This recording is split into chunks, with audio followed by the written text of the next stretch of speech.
Alright guys, it's Behavioral X. Today in this video I'm going to be going over personality disorders. There's actually going to be 10.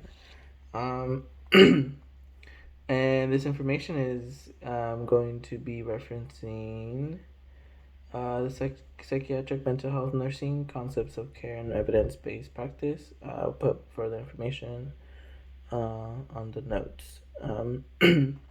But to start off, so personality, we all have a own type of personality, and it balances out through our experiences and through our just interactions with others, right? Our with the disorder, the personality becomes rigid, inflexible, and maladaptive behaviors begin to develop.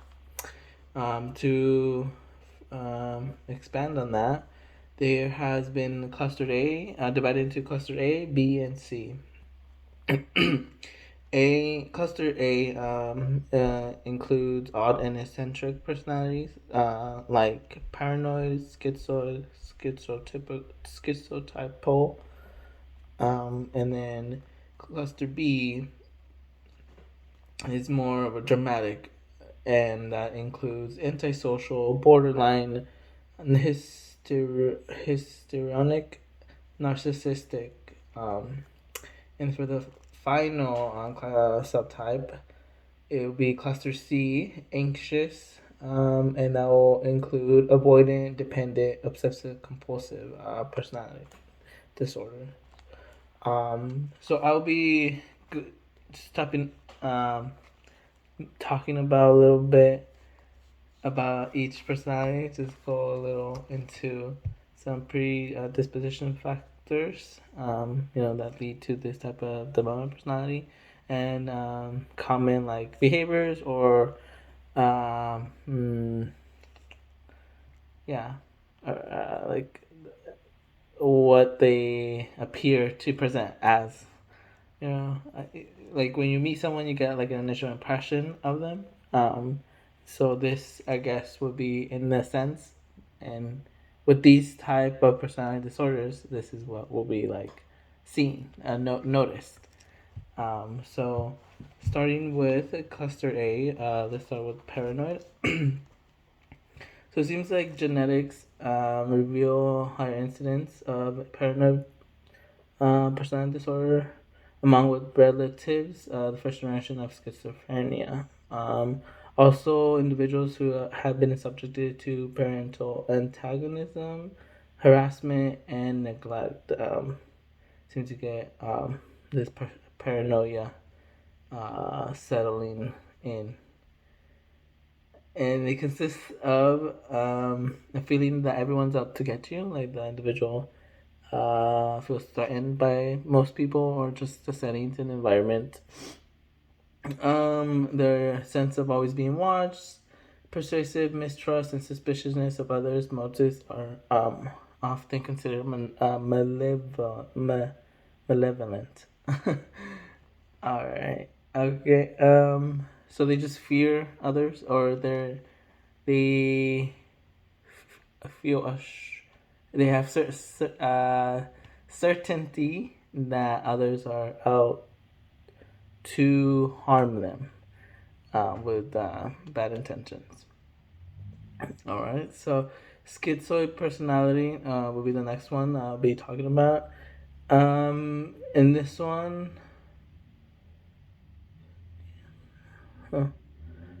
early intro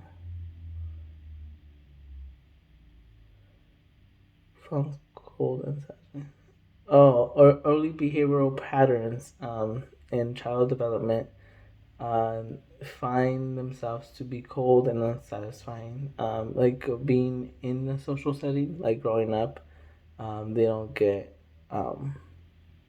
stimulated as other people who do like social settings or gatherings, like parties for kids, they play date, what's not, and then as they grow up, they become more cold, aloof, detached, avoid social activities, In a sense, is like a loner, but to the extreme, very shy, anxious, and introverted.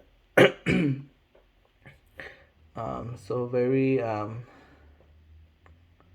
self-isolative. Like they choose not to socialize. So the next one will be type personality disorder. And it seems that some research shows that it's this type of schizophrenia. It's this personality disorder is on the spectrum of schizophrenia. Most common due to the first degree biological relatives with schizophrenia. And schizotypal personality disorder is very cold and aloof and detached from social gatherings and events, just like schizoid. However, with this type of disorder, they have magical thinking. They believe in fairies or apparitions, that they are more special, or like a sense of grandiosity, maybe. Yeah. It's also considered a little latent schizophrenia. All right, so that was actually cluster A, the odd and eccentric personality disorders. Now with cluster B, yes, dramatic, and I'll start off with antisocial. Some for antisocial, borderline, and histrionic personality disorders. It seems like they all have a connection to being a hereditary mutation per se, that play a factor apart from biological relatives. Also, the combination of adversities in childhood experiences can promote these type of personalities to develop. So for antisocial, you consists of avoid social activities, socially irresponsible, explosive, and guiltless behavior against others. No empathy for another person. They don't understand, and they don't want to interact with people. So for the next one will be borderline, um, borderline personality, and this one consists of mood swings, dramatic, intense, chaotic relationships with others. They're very unstable. Results can result of self-injurious behavior. Very over the top. So the next personality will be the personality disorder will be histrionic. This type of disorder, they feel uncomfortable when they're not the center of attention.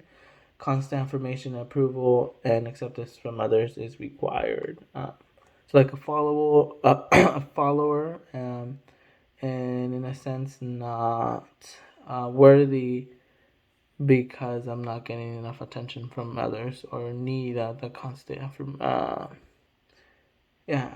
constant approval. That'll be the historic, and then for the lastly, narcissistic personality disorder. So predisposition factors.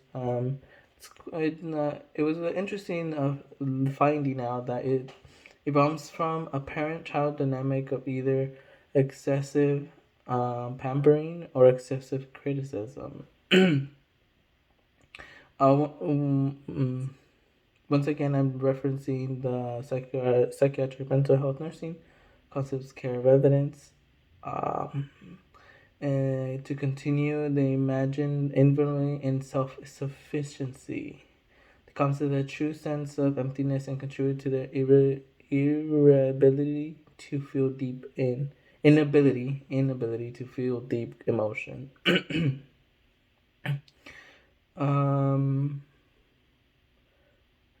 Also, a factor was found that parents attempt to live their lives virtuously through the child, impairing imparting an unrealistic omnipotence, grandiosity, beauty, and talent, like as expectations. So these extreme high expectations and standards set on the children predisposes them to develop narcissistic personality disorder, consisting of self-centered sense of entitlement, aggravated sense of self-worth. Wow. So cluster B seems real dramatic, as you can tell, reviewing these types of personality disorders. Lastly, so it'll be cluster C, and again, it'll be anxious. So the avoidant personality disorder, some contributing factors are biological, genetic, and psychosocial influence. Um, position, and this disorder consists of extremely sensitive to rejection and thus may lead very socially withdrawn life. Solitude is preferred. No desire to make friends. Peace when alone. No sympathy for others. Usually seeks no help. Excuse me. That would be avoidant personality. So they just, the difference here with this is always no desire to make friends. They just know it's not worth socializing to with people to these individuals who have this avoidance personality. Next, we have dependent personality disorder. So this one, common foundations for this to develop was due to fostering in infancy when stimulation and nurturance are experienced exclusively from one source.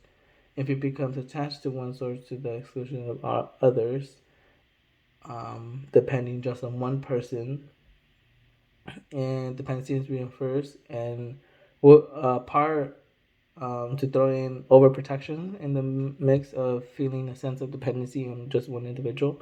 If the parent does become overprotective, they discourage independence. So again, they become too dependent, and then now they have a personality disorder where they are codependent and extreme reliance on others to take responsibility for them. So they feel probably unable to handle responsibility on their own because they will need someone there to be taken care of. Someone will be taking care of some. An individual will need to be taking care of a person with a dependent personality disorder. Sorry. Okay. Lastly, a long video. Obsessive Compulsive Personality Disorder. So it was due usually because of overly controlling environment by the parents on the child, and to live and impose standards of conduct and condone them if they do not. They learn to heed rigid restrictions and rules. Behavior must not do. Behavior that must not be committed due to punishment and condemnation. They do not receive attention or worthy good behavior for good behavior. They consist of when they're older, rigid with money, sense of perfectionism, organized, overly disciplined, exclusion of overly disciplined up to the point to exclusion of personal pleasure. Wow. So that was cluster C of anxious. Thinking about it, it makes sense now that the area how the cluster A is odd, eccentric, and B not dramatic, and C anxious. I will be probably meeting a couple individuals with these personality disorders, and I think I will learn a lot from them.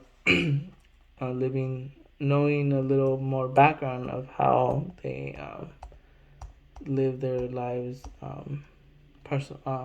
like in a general sense, with this setbacks sometimes making it a little difficult to establish relationships. But it'll be interesting to know more when I'm able to meet someone with the personality disorder and is comfortable speaking about it. But that was just a quick review of some of the personality disorders I'm learning. All right. Okay. Thank you.